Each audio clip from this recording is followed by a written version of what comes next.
September 30th, 1998. It's a day I'll never forget. The cop inside me died that day. And that night, Raccoon City was wiped out, thanks to the bioweapons created by Umbrella. Somehow I made it out, but too many others weren't so lucky.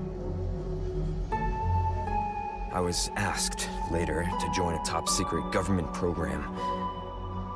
Not that I had a choice. The training, punishing missions, nearly killed me. But at least I kept my mind off everything. If I could just forget what happened that night, the pain, even for a second. This time, it can be different. It has to.